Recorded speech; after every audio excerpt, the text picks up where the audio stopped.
Hi everybody, I'm Dr. Sam Zaranovich. I'm a chiropractor. I specialize in trauma resolution, especially for people with chronic trauma conditions.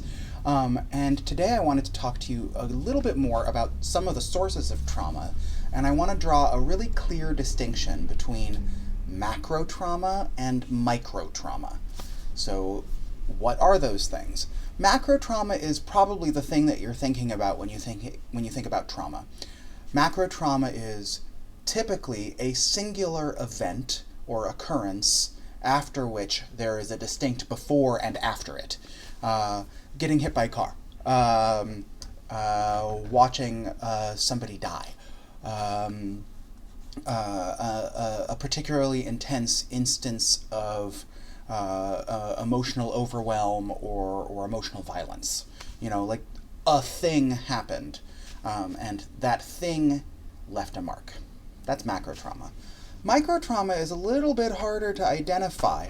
Micro trauma is an accumulation of little insults, little injuries, little discomforts that don't clear, don't stop having a small impact before it happens again. So when we think about micro trauma, we might think about sitting in an unergonomic desk chair for 5 days a week, 8 hours a day, 7 years. We might think about commuting in a car that's really like the wrong size and shape for your body. We might think about ongoing verbal abuse in an intimate relationship or from a parent. Micro trauma is that wasn't great, and it would have been fine if it had happened once, but it didn't happen once. It kept happening again and again. We can also think about micro trauma in terms of either it's a little thing that kept happening or it's a little thing that happened for a while. An ongoing stressful experience like 14 months of a quarantine where you're shut into your apartment and can't see most of your friends and don't have a social life.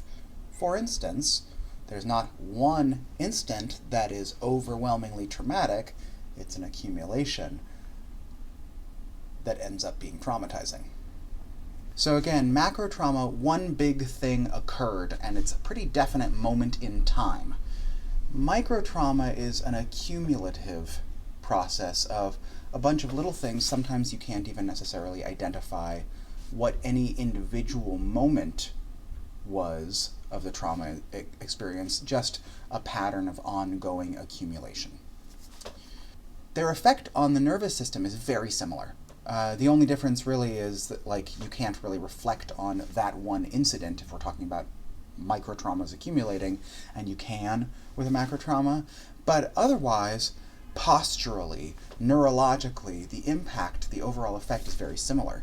You once again end up kind of caught in a part of the fight or flight loop, unable to rise higher and complete by coming back down. Stinks either way. The way it feels is basically pretty similar. People with a macro trauma are maybe more likely to develop an avoidant or phobic response to the thing that happened. You get hit by a bus crossing the street, you're going to be real careful crossing streets from now on, whereas you sit in a desk chair that isn't ergonomic for 5 years, you may not develop that kind of avoidant response to it because you never have one instance where it's overwhelming and bad. But aside from that, the basic stance that the body takes on is still going to be pretty similar. There's going to be guarding of the neck and throat by curving the head forward and rolling the shoulders up.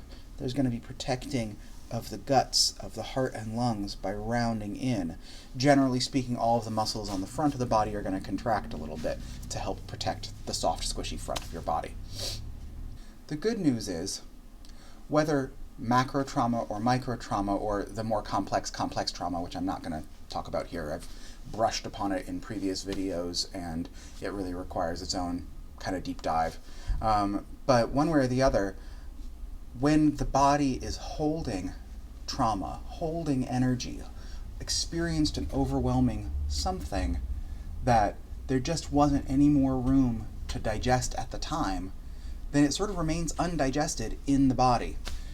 In chiropractic, we call the places that are holding that undigested experience a subluxation. And one of the things that's really remarkable about getting adjusted, in my experience, and adjusting people, is as you liberate the energy that was stored because it was overwhelming, people do things with that energy.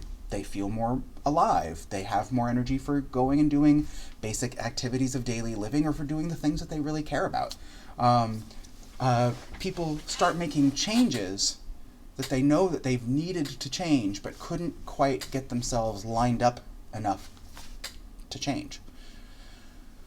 So the resolution process of trauma is often about freeing the nervous system. Generally speaking, it's about freeing the nervous system from the containment process around an overwhelming experience, and allowing the current, the present tense self to not re-experience the thing, but to feel its current effect and do something different now. And whether that happens all at once, typically untraumatizing is not, there's not a macro untrauma, unfortunately. It's a micro untraumatizing, an accumulative process. But very occasionally I'll see people suddenly abruptly change from one single adjustment. First time everything really changes, but that's rare. Generally speaking, what we see is a gradual peeling of the layers, a gradual reopening of the containers inside where we stuck all of that stored energy from overwhelming experiences, and an integration of those energies, an integration of those stresses and tensions back into fluid, adaptable movement.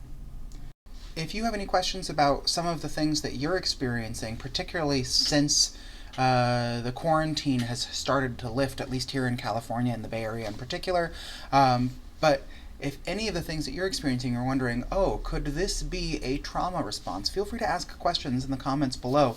I can't diagnose you and I can't treat you via a YouTube comment, but I can help you start to look in the right direction for the kind of care and treatment that you may need in order to help unpack some of the accumulative micro-traumas of the last year and a half or so.